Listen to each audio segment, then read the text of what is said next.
오늘날 교회가 나가야 할 방향과 우리가 회복해야 할 목회의 선교적 과제, 저는 오늘 말씀에 여기서 찾아야 한다고 생각합니다. 제가 제일 좋아하는 구절이 8절입니다. 8절에 보면 그 성에 기쁨이 있더라 이렇게 되어 있습니다. 영어로는 So there was a great joy in the city. 그냥 적당한 기쁨이 아니라 기쁨이 막 그냥 가득했다 이런 겁니다.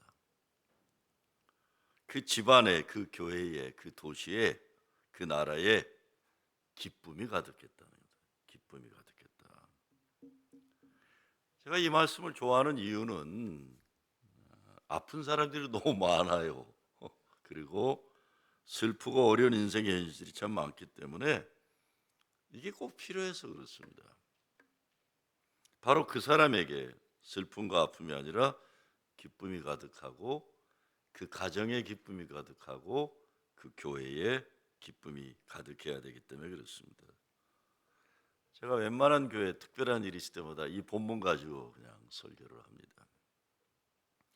오늘 본문에는 엄청 슬픔 가운데 있어야 할 사람들을 만나요. 그게 정상이에요. 근데 그 사람들이 큰 기쁨으로 살아간다는 겁니다. 왜? 예수님 때문에. 슬프고 아프고 불행해하는 것이 정상인 사람들인데 부활하신 주님을 만나게 되니까 기쁨이 가득했어요. 여기서 기쁨이 가득하다는 것은 하나님의 위로가 아니면 살 수가 없는 현실에서 하나님 때문에 행복하게 됐다 이런 뜻입니다. 이게 사람이 그냥 마음이 바뀌어갖고 그냥 나 행복하리라 이게 아닙니다. 하나님이 주신 행복이 있다는 거예요. 하나님이 사람들의 삶의 현실에 침투하셔서 바꿔놓으시는 변화의 역사가 있다. 제 인생에 소원이 있다면 예수 잘 믿어서 행복한 인생 살다 떠나게 되는 날 하나님 행복했습니다. 감사합니다. 그러고 떠나는 게. 그리고 혹시라도 자식들이 아빠 뭐 할 말 없어 그러면 나 예수님 때문에 행복했다. 니들도 예수 잘 믿어라 하고 가는 거예요. 더 큰 욕심을 가져본다면 내가 존재했기 때문에 나와 함께 살던 사람들이 기쁨이 가득하고 내가 목회하는 교회가 있었기 때문에 그 도시에 기쁨이 가득한 그런 일에 쓰임 받는 겁니다. 뉴올리언스 한인 연합감리교가 있어서 뉴올리언스에 기쁨이 가득하더라. 뉴올리언스에 연합감리교가 있어서 하나님의 기쁨이 미국에 가득하더라. 이렇게 시작된 여러분 스스로부터 시작이 되는 거죠. 예수를 만나면 세상 조건 불행에서 천하 행복 거룩한 소명을 가지는 변화들이 일어납니다. 여러분 신승규 집사라고 아시나 모르겠어요? 신승규. 한국의 그 세바시에도 출연했었어요. 세바시. 그 사람이 책을 썼는데 눈을 감으면 보이는 것들. 책 제목이 눈을 감으면 보이는 것들이에요. 신승규는 태어나서부터가 아니라 어려서 사고로 눈을 다쳐서 안 보여요. 그래서 어려서부터 분노 가운데 살았어요. 원망 가운데 살고. 그게 얼마나 그 어린 신승규가 인생이 힘들었겠어요. 근데 어느 날 그걸 뭐라고 그러죠? 한국의 옛날에 맹아학교라고 그러나요? 이게 있잖아요. 시각장애인 학교에 친구가 야 승규야 너 나하고 한번 교회 가보자 그러고 간 거예요. 이 교회 갔는데 그날따라 그 목사님이 설교를 하면서 태어나서부터 소경이 된 젊은이 얘기를 한 거예요. 제자들이 물어보잖아요. 이거 누구 죄냐? 부모의 죄냐? 본인의 죄냐? 그게 이제 제자들이 생각하는 상식이에요. 이거 분명히 누구 죄일 거다, 그렇죠? 근데 예수님이 뭐라고 그러세요? 누구의 죄도 아니고 하나님의 영광을 위해서다. 아, 이거 신규가 듣고, 이게 뭐야? 이거 내 죄도 아니고 내 부모 죄도 아니네. 네? 내 이 아픔이 하나님의 영광이 될 수 있다는 거예요. 열심히. 선교사를 만났어요. 피아노를 쳤는데 선교사가 피아노 잘 치는 걸 보고 순교를 입양해 갖고 미국에 데려왔어요. 결론적으로 말씀드리면 MIT라는 데 아시나? MIT라는 학교. 굉장히 좋은 학교거든요. 거기를 졸업하고 하버드 혹시 아시나 모르겠네. 하버드에서 공인회계사 박사학위를 받고 뉴욕 맨하탄에서 미국 대표적 제정회사의 CFA가 된 거예요. 그러니까 아주 그냥 높은 자리에 올라가 있어요. 그리고는 아름답고 신앙 좋은 여자를 만나서 미랄 선교에도 돕고, 그러다 한국에서 KBS인가 거기서 인간 승리인가 뭐 한번 나왔어요. 내가 신순규 집사한테 물어봤어요. 근데 거기 보니까 뉴저지에서 부인이 기차 정거장에 내려주면 이 신순규 집사가 기차를 타고 맨하탄에 내려서 이렇게 두둥기면서 자기 회사로 가는 거예요. 그래서 제가 물어봤어요. 신 집사 안 불편해? 그랬어요. 그때 이제 시각장애인들이 이렇게 웃는 모습이 있잖아요. 이게 웃으면서 나는 안 불편한데 나를 보는 사람들은 불편한 것 같아요. 그러더니. 신순규 쳐보세요. 여러분, 우리가 전도하는 이유가 또 여기 있어요. 어떤 사람들은 이걸 레마라고 그러거든요. 로고스는 보편적 진리지만 하나님의 보편적 말씀의 진리가 나에게 들어오는 그 말씀이 있어요. 그게 신순규한테 박힌 거예요. 사람이 달라지는 거예요. 세상 사람들은요, 불행해야 할 사람들이 불행하지 않으면 굉장히 불편해해요. 그거 아세요? 우리 어느 권사가 목사님, 저 여자 저 권사는 뭐가 저렇게 좋아갖고 성가대에서 찬양하면서 웃어요? 왠지 아세요? 남편이 세상 떠났거든요. 아니, 남편도 없는 여자가 왜 뭐가 좋다고 찬양하면서 웃냐는 거예요. 가로 열고 뭐예요? 아씨, 난 남편 있는데도 불행한데 가로 닫고요. 무슨 말씀 알겠죠? 돈이 없는 사람이 당당하고 행복하면 돈 많은 사람들이 불평해요. 아씨, 난 돈이 많아도 불행한데. 무슨 얘기 아시겠죠? 장애가 있는 사람이 당당하고 행복하면 장애가 없다고 생각하는 사람이 불편해요. 왜? 아씨, 난 행복하지 않은데. 여러분, 교회에 보면요, 깜짝깜짝 놀랄 때가 많아요. 야, 우리 교인들이 저렇게 마음보가 못돼 먹었구나 하는 게. 사람들은 뭐가 있냐면요, 불행한 사람은 불행한 무덤에 있길 바래요. 그 속에 갇혀 있길 바래요. 저기 무슨 얘기인지 아시겠어요? 넌 그 속에서 있어라, 불행하게. 넌 늘 불행하게 살아라. 그래야 내가 나는 행복하다는 걸 비교해서 갖고 못돼 먹은 사람들 많아요. 근데 예수님은 이런 가치관을 부정하신 거예요. 예수님 만나니까 시각장애인으로 불행한 인생 평생 살아했던 신순규 어린이가 천하 행복하고 하나님 기쁨과 영광되는 인생을 사는 거예요. 자, 오늘 보면 스데반 집사의 죽음 이후에 초대교회에 일어난 사건이에요. 스데반이 죽었어요. 그리고 나서 예루살렘에 있는 교회 큰 핍박이 나서 사람들이 유대와 사마리아와 모든 땅으로 흩어졌다고 했어요. 잘 보세요. 성령이 임하면 온 유대와 예루살렘과 사마리아 땅까지 흩어진다는 이거 꿈쩍도 안 하니까 핍박이 오는 거예요. 핍박이 오니까 비로소 흩어지는 거예요. 근데 그 정도가 아니에요. 1절에 그날이라고 했으니까 스데반이 죽고 사람들이 크게 슬퍼 우는 날, 그리고 3절에 보면 사울이 교회를 잔멸할 때 영어로는 Saul began to destroy the church. 교회를 아주 잔멸시키려고 하는데, 가만히 들여다보면 이게 무슨 뜻이냐면 사울이 집집마다 다니면서 예수 믿는 사람들 잡아 죽이려고 치밀하게 못된 짓 한다는 의지가 있다는 걸 보여주는 거예요. 지구상에서 교회를 없애버리라고 그랬다. 스데반 장례식만이 아니라 교회 문 닫아야 하는 현실인데 이게 어떻게 됩니까? 오히려 사마리아로 흩어지면서 땅끝까지 이르러 복음이 흥황하고 교회를 죽이려고 하던 사울이 담에색 가던 길에 꼬꾸라져서 바울이 되는 역사가 일어나는 거예요. 이것이 하나님 구원 역사의 역설적인 진리, 은혜입니다. 자, 왜 이렇게 이런 역사가 가능했을까? 첫째, 어떤 삶의 현실에서도 하나님 말씀 약속 믿고 사는 거예요. 하나님 약속 믿고 사는 거예요.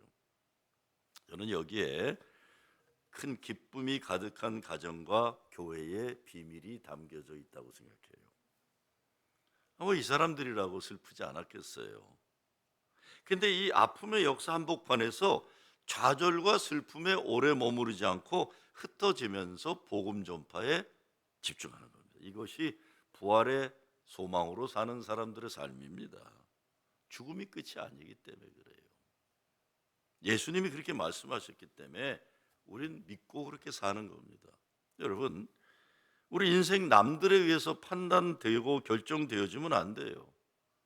아무리 힘들고 어려워도 내 인생은 하나님이 예정하시고 확정하신 건데, 그렇기 때문에 예수 믿는 사람들의 행복은 주님의 약속이에요. 명령이에요.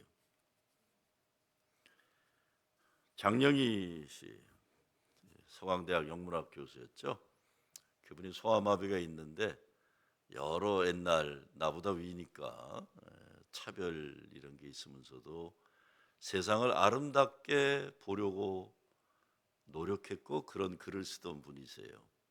그분이 세상 떠난 다음에 유고지비로 나온 책 제목이 사랑이 내게 온 날 나는 다시 태어났습니다라는 제목이에요. 사랑이 내게 온 날 나는 다시 태어났습니다.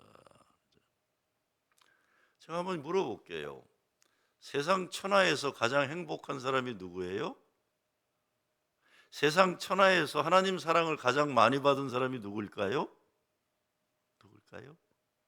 여러분 요한복음 3장 16절 보면 어떻게 되어 있어요? For God so loved the world. 하나님이 세상을 이처럼 사랑하사 독생자를 주셨으니 이는 저를 믿는 자마다 멸망치 않고 영생을 얻게 하람이라 그랬어요. 근데 For God so loved the world를 어거스틴은 그렇게 얘기해요. 하나님이 세상에 너 홀로 존재하는 것처럼 너를 사랑한다 그렇게 한 거예요. 네? 제가 이제 중고등부나 영어 목회 애들 집회 가면 많이 하는 말이 For God so loved the world 할 때 For God so loved the world로 네 이름을 집어넣고 얘기하라 그럽니다. 그럼 For God so loved 강산이 이렇게 들려요. For God so loved 요셉이 이렇게 들려요. 그렇게 얘기해요. 처음에는 쑥스러워서 하다가 나중에 막 신나서 얘기를 해요. 왜? 하나님이 천하에 나 홀로 존재하는 것처럼 나를 사랑하신다. 자, 그럼 다시 물어볼게요. 천하에 가장 사랑 많이 받은 사람이 누굴까요? 예? 어떻게 해야 되죠? 말에는 견인력과 각인력과 추진력이 있어요. 말은 끌어주고 이루어지고 만들어지는 역사가 있어요. 그러면 천하에 하나님 사랑 가장 받은 사람이 누구일까요? 하면 어떻게 해야 돼요? 나예요. 그래요. 나의 소리가 내 귀에 들리고 내 마음에 박히는 거예요. 네? 여러분이 가장 사랑 많이 받은 존재예요. 저는 뭐 주일학교나 무슨 뭐 애들 할 때마다 설교하라고 맨날 똑같은 얘기예요.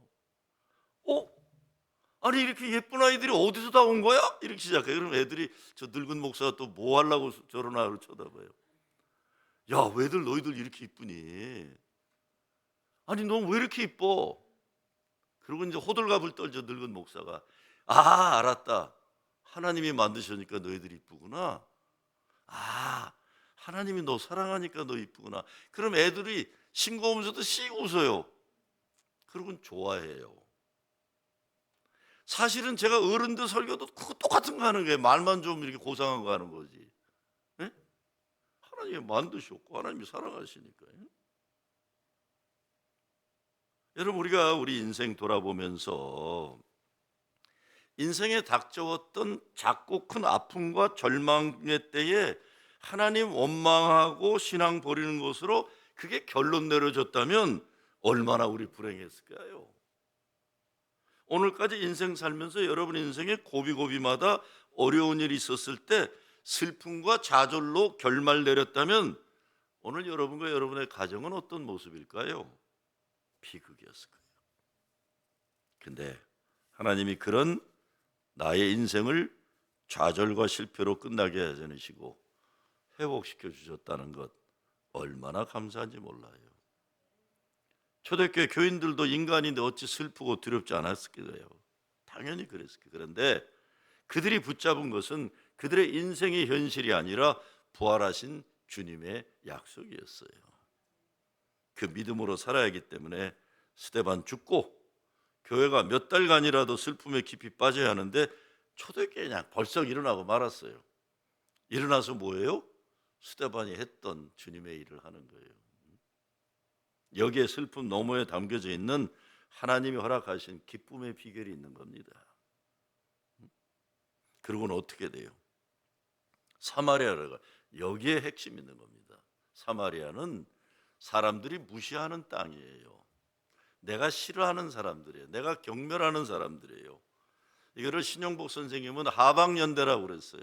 사람들은 자꾸 뭐 잘 살고 뭐 이런 사람들 바라보는 상방연대를 내가 좀 알지 뭐 내가 오바마를 알지 아니면 뭐 내가 이재명 내가 좀 알지 뭐 이렇게 이제 아니면 뭐 지금 대통령도 윤석열 내가 걔네 대광초등학교 동기야 뭐 이런 거를 이제 항상 그 상방연대를 하려고 그러는데 교회의 행복의 비결은 하방연대였어요. 밑으로 내려가는 거예요. 초대교회 복음전도란 책을 쓴 마이클 그린이라는 사람이 이런 얘기를 해요. 초대교회에 일어나는 부흥의 역사는 여러 유형의 이방인들에게 호소력이 있었다. 억압받는 계층, 노예 계층, 가난한 자연 등이 있었는데 이 사마리아 흩어지는 유대인들이에요. 그때는 흩어지면서 뭐라고 해요? 예수 안에 있으면 유대인과 그리스도인이 없다. 차이가 없다. 인종차별 없다. 남자와 여자의 차별이 없다. 가난한 자, 부자의 차별이 없다. 이 어마어마한 선언을 하는 거예요. 인간은 다 귀하다, 평등하다. 누구나 그리스도 안에 있으면 새로운 피조물. 그러니까 노예들이 정신이 번쩍. 내가 노예였는데, 죄인인데 내가. 이제 아니라는 거예요. 누구든지 그리스도 안에 있으면 새로운 피조물이라. 누구든지 그리스도 안에 있으면 정죄함이 없나니. There's no condemnation in Christ Jesus. 이게 뭐야? 나도 새롭게 살 수 있네?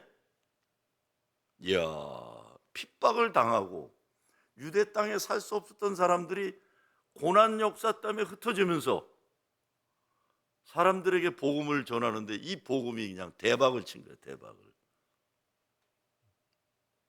성령의 구원의 역사가 버림받아 밀려간 땅인 줄 알았는데 새로운 하나님 역사를 소망을 길을 열어주는 거예요. 5절이 어떤 의미에서 초대교회 역사의 중요한 전환점이에요. 빌립이 사마리아 성에 내려가 그리스도를 백성에게 전파하니. 여러분 사마리아로 내려가야 됩니다. 우리의 사마리아예요. 우리가 넘어서기 힘든 내가 싫어하는 사람들, 내가 무시하는 사람들 그 속으로 들어가면 성령이 역사하시는 거예요. 여러분 혹시 강영철이 아세요? 자꾸 누구 아냐고 물어봐서 신경질 하실지 모르지만 강영철이 아세요? 나는 강영철이를 알아요. 강영철이가 시카고에 있는 아트 인스티튜트 시카고라는 유명한 미술대학 마스터를 끝내고 성결교단, 미주 성결교단에서 목사 안수를 받고 저를 찾아왔어요. 시카고에서. 목사님 저 의정부로 갑니다. 우리 권사님이 저 보자마자 의정부 금방 나 의정부를 어떻게 하셨지? 내가 옛날 아마 10년 전에 와서 설교하면서 의정부 얘기했었나 봐요. 저 원래 서울 태생인데 의정부에서 자라가지고 저는 의정부를 내 고향이라고. 왜냐하면 의정부가 대한민국 역사의 모순이 몰려있는 땅이에요. 가장 억울함 당하고 가장 무시당한 인간들이 모여있던 땅이에요. 거기가요. 무슨 얘기인지 아시죠? 네? 그런 땅이에요. 근데 영철이가 목사가 되어서 의정부로 간대요. 왜 의정부를 왜? 목사님 나 의정부로 가서 아버지들이 버리고 간 혼혈아이들을 미국으로 데려오는 일을 하겠습니다.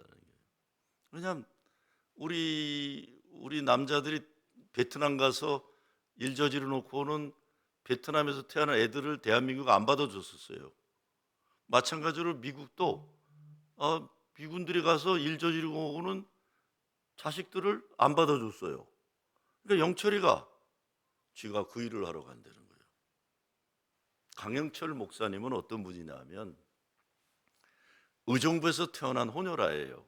호녀라인데 흑인 호녀라예요. 학교를 가면 어려서부터 애들이,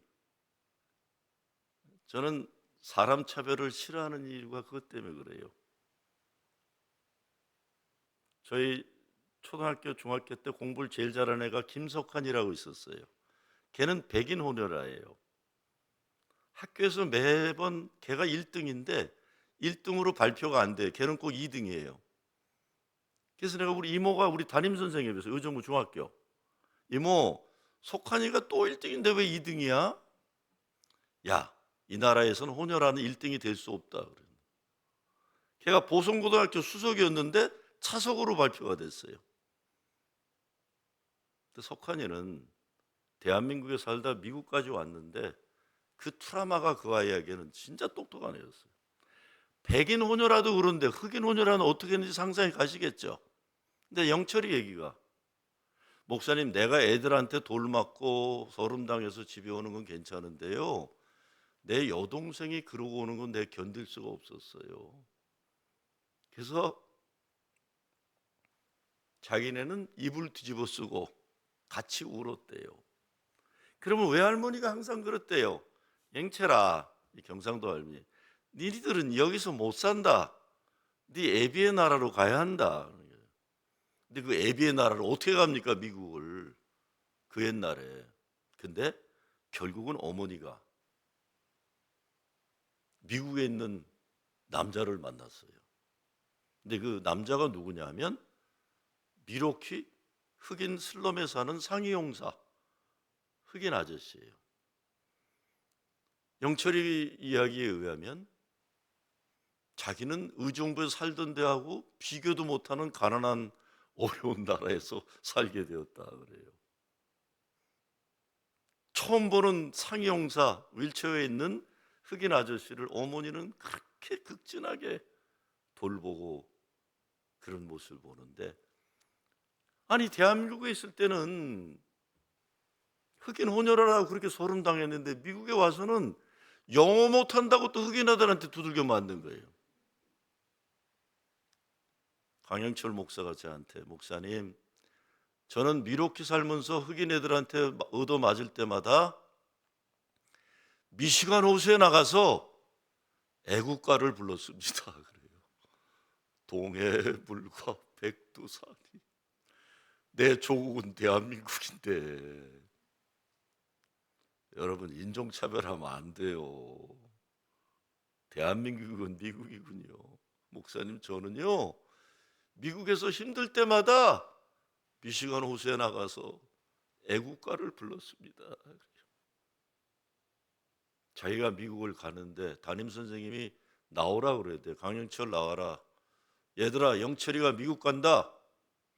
영철아, 노래 하나 부르고 가라. 무슨 노래를 불러요, 선생님? 애국가 불러라, 이놈아.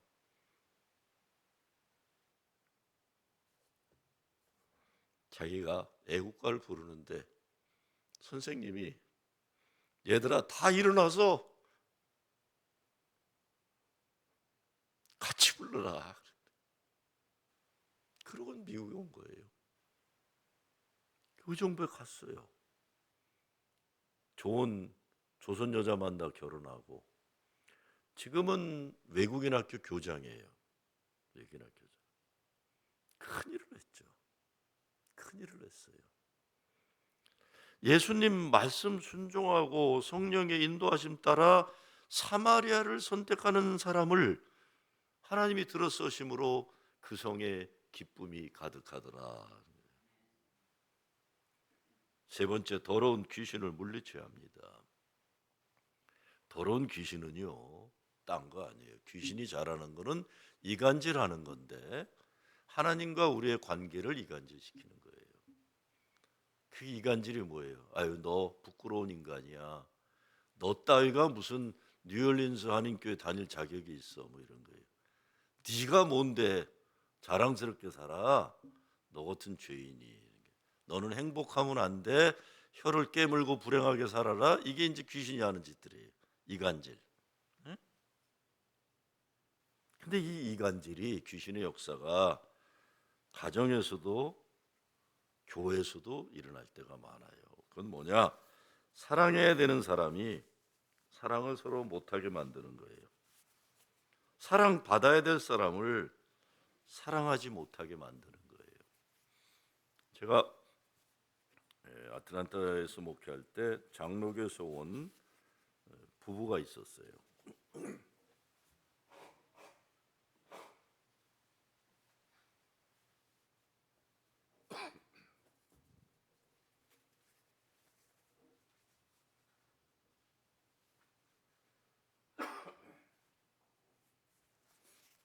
굉장히 좋은 부부예요. 근데 그 교회 목사님이 교회 문제가 있어서 선교사로 떠나고 이제 그 부부는 우리 교회를 왔어요. 신방을 갔어요. 갔는데 아들이 있고 딸이 있는데 둘 다 잘생겼어. 그런데 딸아이는 동생인데 인사도 잘하고 방실방실 웃으면서 신방 예배 드리는데 찬송가도 부르는데 아들놈은 멀쩡하게 잘생긴 놈이 그냥 쭈그리고 앉아있는데 내 눈을 못 맞추더라고요. 제가 학생 목회를 오래 했기 때문에 그런 아이들을 보면 금방 알아. 왜 저러는지요.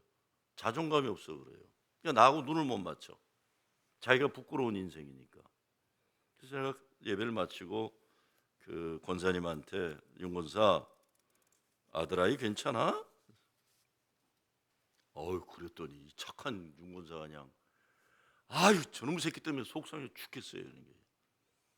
아유 딸하고 아들하고 바뀌었으면 좋겠어요. 그래서 제가 그러는 거 아니야. 그러지 마.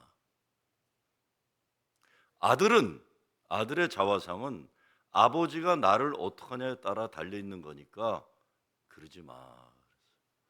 목사님은 몰라서 그럽니다. 저런 놈 키워보지 않아서 몰라서 그럽니다. 내 속으로 야 나도 키워봤다. 키우고 있다 지금 내가. 목사님은 모르실 겁니다. 저놈 새끼 때문에 그냥 아들하고 딸이 바뀌었으면 좋겠습니다. 그러지 마. 그러는 거 아니야. 그러다가 몇 달이 지났는데 목사님 저 이번 주 교회 못 가요. 그래서 왜? 이 아들놈이 늦게 정신 차리고 대학교 간대요. 그때가 21인가 뭐 다 커가지고 그냥 그놈 새끼 그래도 대학교 간대요. 뭐 공부하는데 뭐 그림 그리는 거 일러스트레이터 한다고 플로리다를 간대요. 저 비행기 타고 갔다 오니까 이번 주에 예배 못 드립니다. 그래서 제가 만났어요. 오라고 그랬어요. 가기 전에 윤권사 비행기 타고 가지 마. 돈은 좀 있는 집이거든요. 자동차 타고 가.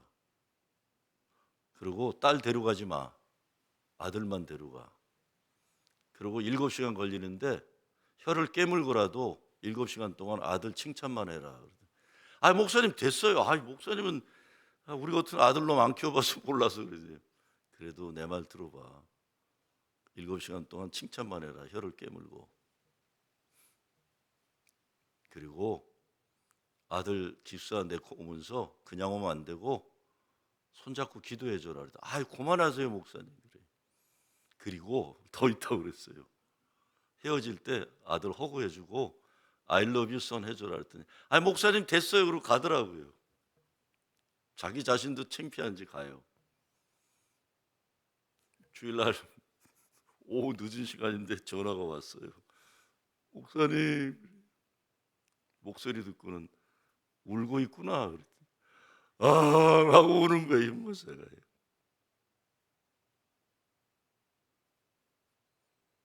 부인이 전화를 받고요. 이제 남편이 뭐라고 아들한테 좀 잔소리하려면 자기가 자꾸 찔러가지고 못하게 하고 아주 그냥 기적처럼 참고 기숙사에 내려주고 오는데 여보 그랬더니 할 수 없이 이 남편이 아들을 손하고 와이프 손을 잡고는 하나님하고는 울기 시작한 거예요.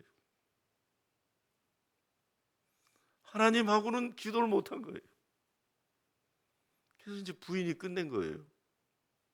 그리고 창피하니까 돌아서는데 여보, 그래서 남편이 아들을 허구하면서 I love you son 그랬대요. 그랬더니 아들이 아빠 I love you too 그러더래요. 내내 울면서 온 거예요. 내내 울면서 오고 있는 거예요. 오고 있는 거. 아, 왜 우리 그러고 살아요? 응? 그래서 사랑한다고 얘기해 주면 되는데, 괜찮다 얘기하면 되는데, 야 공부 못해도 괜찮아 임마 그러대. 야 아빠가 보니까 공부 잘하는 애들 기껏해야 공무원이더라. 야 너 아빠 이 세탁소 하면서 잘 사는 거 봤지 않냐? 아빠도 공부 못했어. 좀 왜 그렇게 못해요 우리는? 예? 왜 그걸 못하는 겁니까? 제가 우리 딸이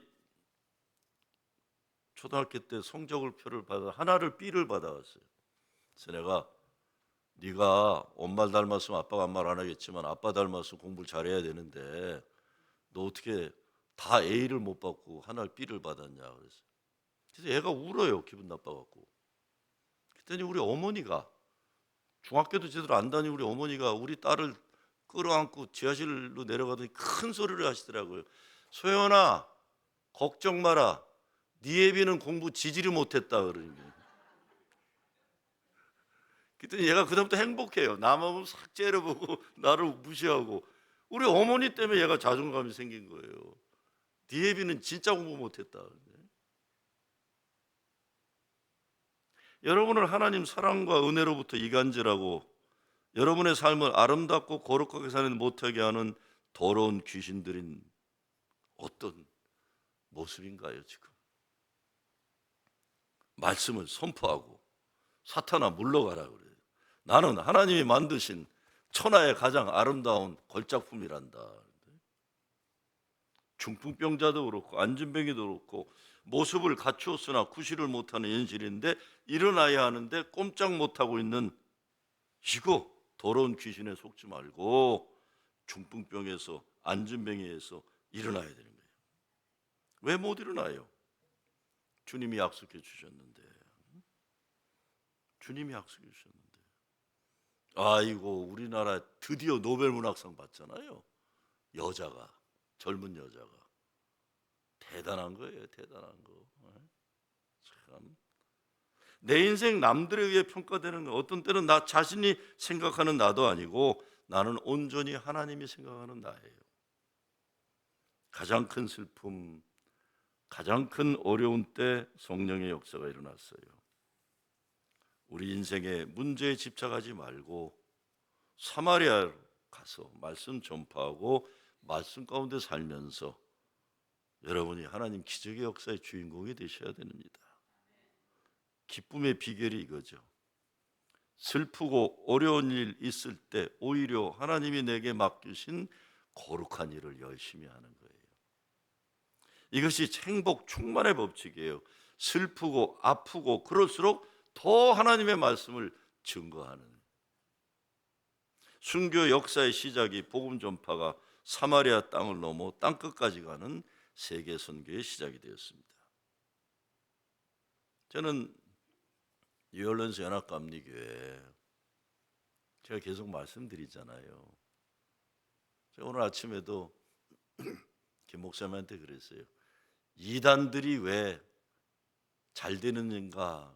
저는 딴 게 아니라 이단들은요 상식적인 방법으로 뭘 할 수가 없기 때문에 사람들이 생각하지 않는 방법으로 전도를 해요. 그러니까 뉴욕에 박옥수나 이런 이단 들어오면 메디슨 스퀘어 가든 빌려갖고 해요. 근데 주로 히스패닉들, 백인들, 한국 사람들 안 가요. 근데 이 기성교회들은 맨날 똑같은 장사만 똑같은 방법으로 하니까 안 되는 거예요, 이거예요. 그러면 뉴올리언스 연합감리교회가 뉴욕처럼 뭐 수십만 명 안에 있는 교회가 아니잖아요. 저희 교회는 걸어서 와요. 그냥 뭐 홈리스도 돌고 그냥 걸어서 와요. 그냥 문만 열면 그냥 뒤에서 자는 사람들 있고 그냥 와요. 근데 여러분은 안 그럴 거예요, 그렇죠? 막 몰려올 수 있는 교회가 아니잖아요, 그렇죠? 그러면 생각하지 못했던 창의적인 도전적인 방법으로 사마리아 땅으로 내려가면 상상 못하는 역사가 일어날 수 있는 거예요. 저는 그거를 기대해야 된다고 봐요. 여러분이 가지고 있는 한계가 오히려 하나님이 열어주시는 기회가 되는 열쇠가 될 수 있는 거죠. 여러분의 삶에 어떤 아픈 것을 품이 있어도 큰 기쁨이 가득하더라. 이 부활의 역사를 살아가는 여러분 되시길 주의 이름으로 축원합니다. 주님 감사합니다. 스데반 죽고 사울이 교회를 다 없애버리려고 난리칠 때 사마리아로 흩어지면서 세계 선교의 장이 열리고 성령의 역사하심이 확장되는 역사가 일어난 것처럼 아버지 하나님, 뉴올리언스 한인연합감리교 우리들이 상식적으로 한인교회 미래를 볼 때 여러 악조건이 많은 현실이지만 오히려 이것이 사마리아 땅으로 내려가서 세계 선교의 역사의 장이 열리고 복음이 흥황하는 새로운 기회가 되게 하여 주시옵소서. 예수 그리스도의 이름으로 기도드리옵나이다.